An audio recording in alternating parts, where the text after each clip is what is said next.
Pemirsa, konten kreator Galih Noval Aji Prakoso atau yang dikenal dengan nama Galih Los akhirnya ditangkap dan ditetapkan sebagai tersangka kasus dugaan penistaan agama. Penangkapan dilakukan oleh pihak Subdit Siber Ditreskrimsus Polda Metro Jaya pada Senin malam di Bekasi, Jawa Barat. Setelah Galih memposting konten berisikan penyebaran kebencian bermuatan sara di akun media sosial miliknya. Dari jajaran Subdit Siber Ditreskrimsus Polda Metro Jaya telah melakukan penangkapan terhadap satu orang laki-laki ya dengan inisial nama GNP ya, terkait dengan postingan yang telah dilakukan oleh yang bersangkutan yang cukup viral beberapa waktu yang lalu di media sosial. Jadi kami sampaikan kepada rekan-rekan sekalian, pada tanggal 22 April yang lalu, dari jajaran Subdit Siber telah melakukan penangkapan di daerah Setu, Kabupaten Bekasi, Bekasi terhadap seseorang yang berinisial GNP yang diduga telah melakukan persangkaan pasal tindak pidana, yaitu dengan sengaja atau tanpa hak mendistribusikan dan atau mentransmisikan informasi elektronik dan atau dokumen elektronik yang sifatnya itu menghasut, mengajak atau mempengaruhi orang lain sehingga menimbulkan rasa kebencian atau pemusuhan terhadap individu dan atau kelompok masyarakat berdasarkan ras, kebangsaan, etnis, warna kulit, agama, kepercayaan, jenis kelamin, dan lain-lain sebagainya. Dan atau barang siapa yang dengan sengaja di muka umum mengeluarkan perasaan atau melakukan perbuatan yang pada pokoknya bersifat permusuhan, penyalahgunaan, ataupun penodaan terhadap suatu agama yang dianut di Indonesia. Galih mungkin tidak menyangka jika kontennya akan membuatnya masuk bui. Dan menurut pihak kepolisian, Galih Los seringkali membuat konten yang dianggap kontroversial, seperti prank mulai dari tukang gas hingga driver ojol yang selama ini tetap berjalan aman. Namun kali ini konten yang diduga berisi sara jelas tidak dibenarkan, sehingga Galih Los harus menjalani pemeriksaan dan akun TikTok-nya dibekukan. Setelah akhirnya melakukan upaya pemeriksaan lebih lanjut dari rekan-rekan penyidik di Subdit Siber, sehingga akhirnya kami sepakat bahwa si tersangka ini dapat dinaikkan statusnya menjadi tersangka, dan kemudian pada saat ini dilakukan penahanan oleh Subdit Siber Direktorat Reserse Kriminal Khusus Polda Metro Jaya. Kemudian kami sampaikan terkait dengan persangkaan pasal yang dikenakan. Persangkaan pasal yang dikenakan adalah pasal 28 ayat 2 junto pasal 45 ayat 2 Undang-Undang Nomor 1 Tahun 2024 sebagaimana telah diubah dalam perubahan kedua Undang-Undang Nomor 11 Tahun 2008 tentang informasi dan transformasi elektronik. Dan hingga saat ini Saudara Galih masih dalam proses penyidikan, dan para penyidik sedang melakukan berusaha secara cepat dan segera melengkapi berkas, dan setelah berkas lengkap nanti akan segera kita lakukan pengiriman ke pihak jaksa penuntut umum. Assalamualaikum warahmatullahi wabarakatuh. Perkenalkan, nama saya Galih Noval Aji Prakoso. Saya di sini ingin meminta maaf kepada seluruh umat muslim atas kejadian yang telah saya buat dan membuat kegaduhan di sosial media. Sekali lagi, saya meminta maaf sebesar-besarnya. Mungkin itu saja dari saya. Saya menyesali semua kejadian tersebut, dan saya berjanji tidak akan mengulangi hal tersebut, dan saya akan membuat video yang lebih positif lagi ke depannya.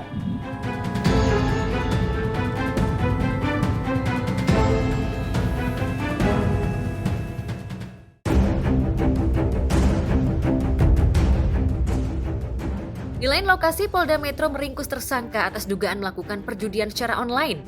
Kepada media, pihak kepolisian merilis ada 4 orang yang sudah ditangkap dan ditetapkan sebagai tersangka. Mereka adalah pemilik akun serta admin dari kanal video berbagi.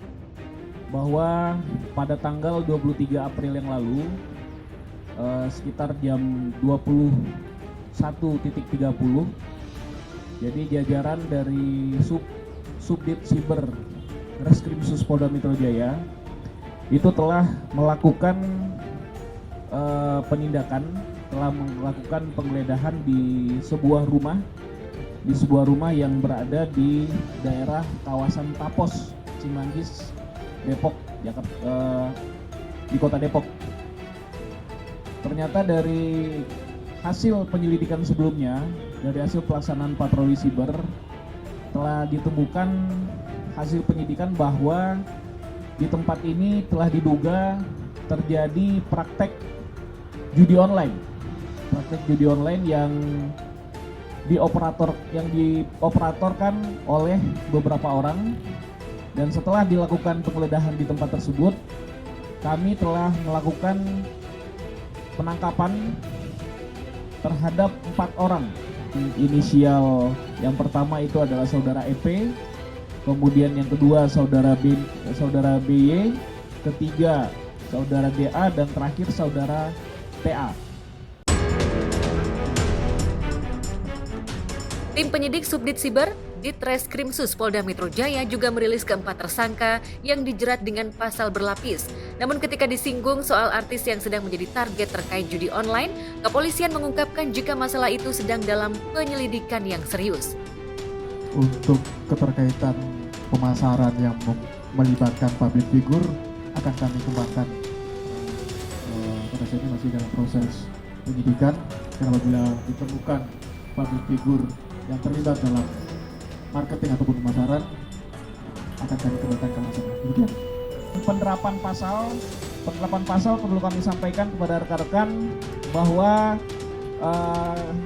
penyidik jajaran Subdit Siber Reskrimsus Polda Metro Jaya telah menerapkan tindak pidana mengadakan atau mempermudah perjudian melalui sarana media elektronik dan atau perjudian dan atau tindak pidana pencucian uang sebagaimana dimaksudkan dalam persangkaan pasal, yaitu pasal 27 ayat 2 junto pasal 45 ayat 3 Undang-Undang Nomor 1 Tahun 2024 tentang perubahan kedua dari Undang-Undang Nomor 11 Tahun 2008 tentang informasi dan transaksi elektronik.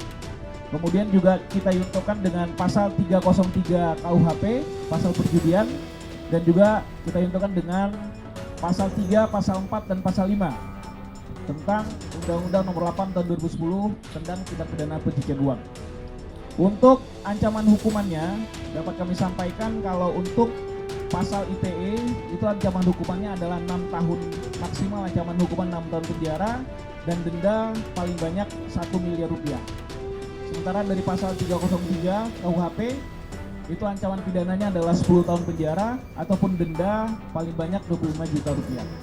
Kemudian juga ditambahkan dengan pasal 3, pasal 4, dan pasal 5 Undang-Undang Nomor 8 Tahun 2010 tentang tindak pidana pencucian uang dengan ancaman pidana penjara itu berkisar di antara 20 tahun, kemudian denda juga paling banyak 10 miliar rupiah.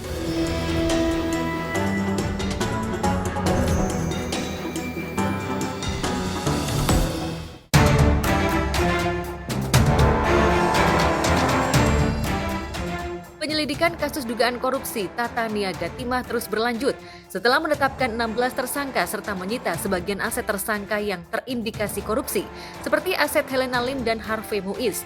Kejaksaan Agung menyuarakan perkembangan berita terkini. Kegiatan penyitaan terhadap 3 unit mobil, 2 jenis mobil sport Ferrari dan 1 mobil sport Mercedes. Ketiganya adalah milik tersangka HM. Ya. Dalam rangka apa, terkait apa? Tentu saja terkait dengan dugaan tindak pidana yang disangkakan terhadap yang bersangkutan. Mungkin demikian.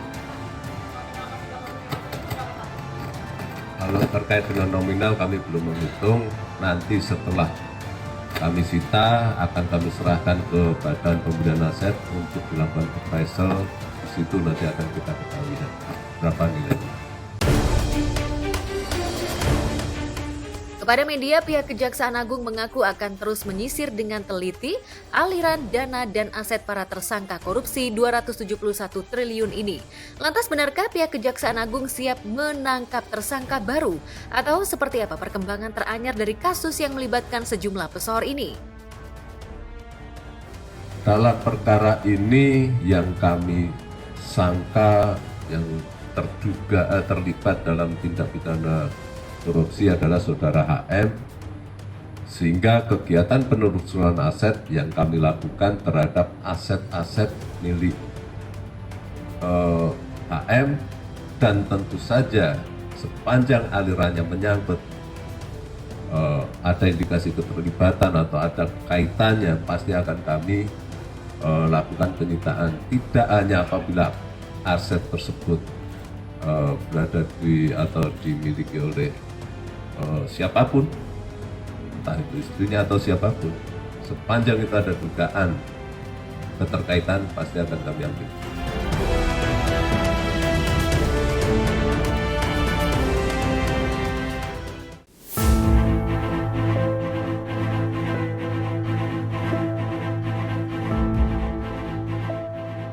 Niat hati menghindari derasnya hujan dan berlindung di bawah pohon. Dua orang yang disebut-sebut sebagai anggota TNI itu justru mengalami nasib buruk. Keduanya tersambar petir di kawasan Cilangkap, Cipayung, Jakarta Timur. Akibatnya, rekan dan sahabat terlihat menahan haru ketika melakukan evakuasi terhadap dua korban meninggal itu.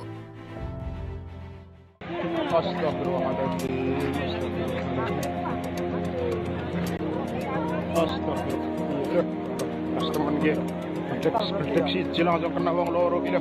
Kelas teman Allah. Gawat langsung. Astagfirullahaladzim.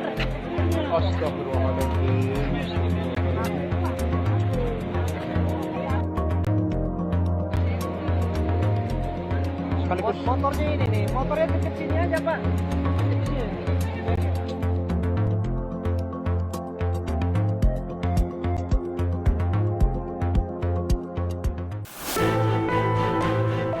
Kedua korban dilarikan ke rumah sakit, namun nahas satu di antaranya dinyatakan meninggal dunia. Sedangkan rekannya masih menjalani perawatan secara intensif di ruang unit gawat darurat Rumah Sakit Mohridwan, Meureksa, Jakarta Timur. Ya, yang pertama pasti kita ucapkan turut berduka cita, turut berbela sungkawa atas meninggalnya dua orang ya, kalau nggak salah ya. Dua orang anggota TNI yang katanya tersambar oleh petir gitu ya. Yang mana itu posisinya katanya dekat-dekat di Mabes Cilangkap gitu. Ya, kita sangat prihatin sekali itu kejadian tersebut bisa terjadi begitu. Cuman kalau berdasarkan analisa yang saya pahami, yang saya ketahui gitu ya, bisa jadi saya nggak melihat betul korban itu bagaimana kondisi pada saat dia itu tersambar petir. Pesan untuk teman-teman di luaran sana, ya kalau hujan-hujan, saya kan juga senang motoran gitu, kadang-kadang hujan kita juga cari tempat neduh gitu ya. Ya, carilah tempat neduh yang memang benar-benar aman, yang tidak tidak mudah diakses oleh petir atau mungkin sesuatu hal yang berbau listrik, karena hujan itu kan tentunya air ini adalah pengantar listrik yang sangat mudah sekali kan. Satu. Yang kedua juga, lihat juga jangan sembarangan neduh di bawah pohon atau di pohon-pohon besar. Kadang-kadang petir nyambar, ternyata pohon kita nggak kesambar petir, tapi pohonnya tumbang, kita kena juga.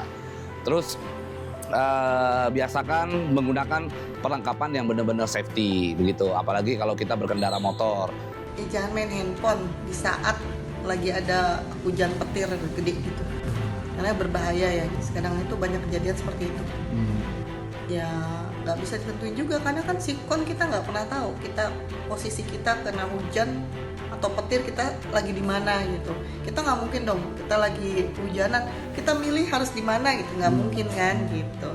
Intinya lebih waspada aja, jaga-jaga, hindari hal-hal yang mengakibatkan celaka gitu.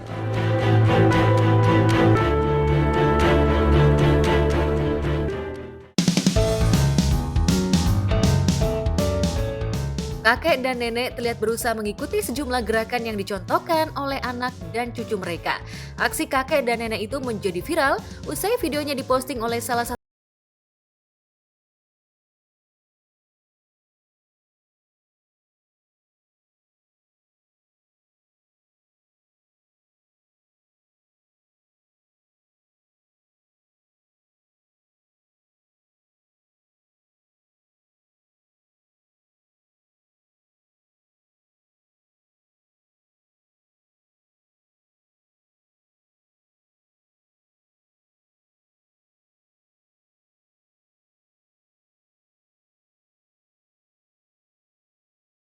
keduanya juga melakukan gerakan yang diajarkan oleh orang yang ada di depannya. Nenek dan kakek itu sepertinya memang sengaja melakukan gerakan-gerakan agar terlihat elok di posting. Lantas bagaimana pendapat sejumlah warganet soal penampilan kakek dan nenek itu? Wow, kompak banget ya. Cucu-cucunya masih ngajakin Eyang Putri, yang Kakung buat bikin video TikTok. Nah, mungkin ini salah satu gambaran jarang banget ditemuin di generasi-generasi sekarang. Tapi ada juga beberapa keluarga yang mungkin masih kompak. Contohnya kayak tadi, pokoknya sehat-sehat buat Eyang Kakung, sehat-sehat buat Eyang Putrinya, dan cucu-cucunya juga semoga bisa kompak lagi, bisa menjaga keharmonisan sampai ke depannya. Dan mungkin buat teman-teman ini adalah salah satu hal bahwa keluarga adalah hal yang terpenting bagi kita.